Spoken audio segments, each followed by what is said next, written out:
नमस्कार, आप देख रहे हैं भारत मीडिया। आपके साथ में सौम्या। महाकुंभ में आई लाखों सुंदरियों पर ऐतराज नहीं, आखिर स्वामी को हर्षा पर ऐतराज क्यों? महाकुंभ की वायरल सुंदरी हर्षा रिछारिया बोली, मुझे विवादों में घसीटा, अब महाकुंभ छोड़ने पर मजबूर। उत्तर प्रदेश के प्रयागराज के संगम पर महाकुंभ में एक रथ पर साधु संतों के साथ नजर आने के बाद चर्चा में आई हर्षा रिछारिया ने अब महाकुंभ छोड़ने का फैसला कर लिया है।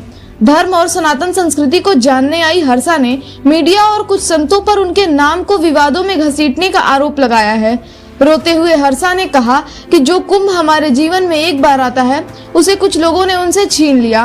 उन्होंने कहा, इन लोगों को इस पाप का फल जरूर मिलेगा। निरंजनी अखाड़े की पेशवाई में साधु संतों के साथ रथ पर नजर आने के बाद हर्षा को महाकुंभ की सबसे सुंदर साध्वी का टैग मिल गया। सोशल मीडिया पर उनकी तस्वीरें और वीडियो वायरल होते ही वे गूगल और यूट्यूब में की ट्रेंडिंग में आ गई। उनका कहना है कि वह साध्वी बनने की राह में है, लेकिन साध्वी नहीं है। उन्होंने खुद को विवादों से अलग करते हुए कहा कि महाकुंभ में आकर उन्होंने कोई गलती नहीं की, लेकिन उन्हें ऐसा माहौल बना दिया गया है कि अब यहाँ रुक पाना मुश्किल हो गया है।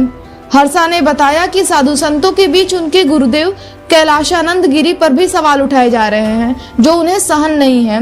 जैसे एक बच्चा अपने माता पिता पर आरोप बर्दाश्त नहीं कर सकता, वैसे ही मैं भी अपने गुरुदेव के खिलाफ अपशब्द नहीं सुन सकती। हर्षा ने कहा कि कुछ संत और मीडिया रिपोर्टर उनकी छवि खराब करने में लगे हैं। मैंने कभी मॉडलिंग नहीं की, लेकिन उन्हें मॉडल का टैग दे दिया गया। ये लोग अपनी टीआरपी और मसालेदार खबरों के लिए झूठ फैला रहे हैं। हर्षा ने संत आनंद स्वरूप पर भी निशाना साधते हुए कहा कि उन्होंने मेरे और मेरे गुरुदेव के खिलाफ अभद्र भाषा का इस्तेमाल किया। वह पहले खुद को देखें और फिर दूसरों पर आरोप लगाएं।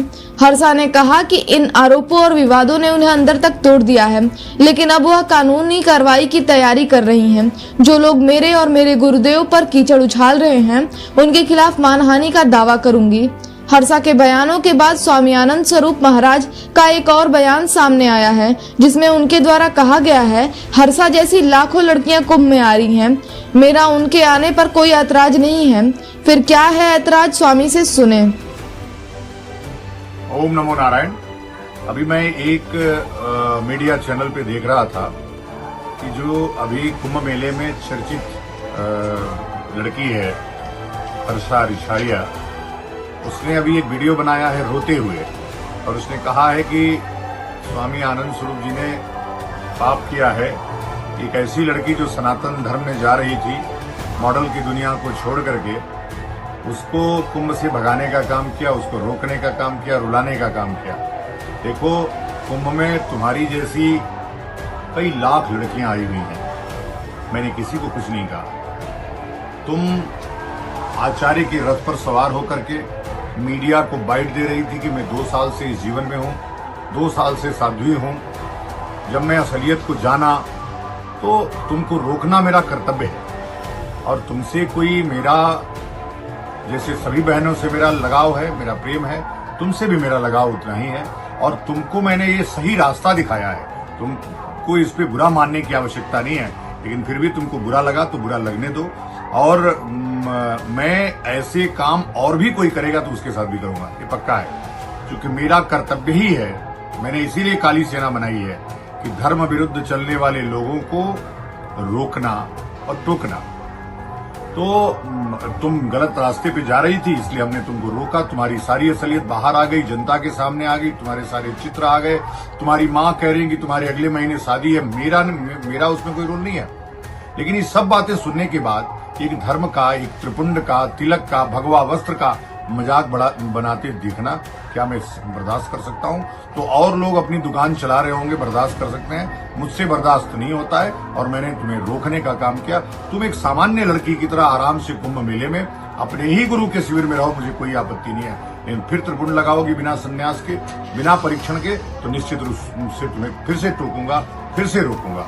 महाकुंभ में आने के उद्देश्य पर बोलते हुए हर्षा ने कहा कि वह धर्म और सनातन संस्कृति को समझने आई थी, लेकिन विवादों के चलते उन्हें एक छोटे से टेंट के कॉटेज में सीमित कर दिया गया। इस कॉटेज में दिन भर बैठे रहने से अच्छा है कि मैं यहाँ से चली जाऊं। हर्षा का यह बयान सोशल मीडिया पर वायरल हो रहा है, जहां कुछ लोग उनकी भावनाओं का समर्थन कर रहे हैं, वहीं कुछ उनके खिलाफ खड़े हैं। लेकिन इस विवाद ने महाकुंभ के शांतिपूर्ण माहौल पर सवाल खड़े कर दिए हैं। हर्षा का कहना है कि उनका जीवन धर्म के लिए समर्पित है, लेकिन इस तरह के अनुभव ने उन्हें बहुत आहत किया। यह कुंभ मेरे जीवन में कभी नहीं भूलने वाला होगा, लेकिन गलत वजहों से। इस खबर पर आपका क्या कहना है, कमेंट में लिखकर बताएं। खबर देखने के लिए धन्यवाद। जय हिंद, जय भारत। बने रहें भारत मीडिया के साथ।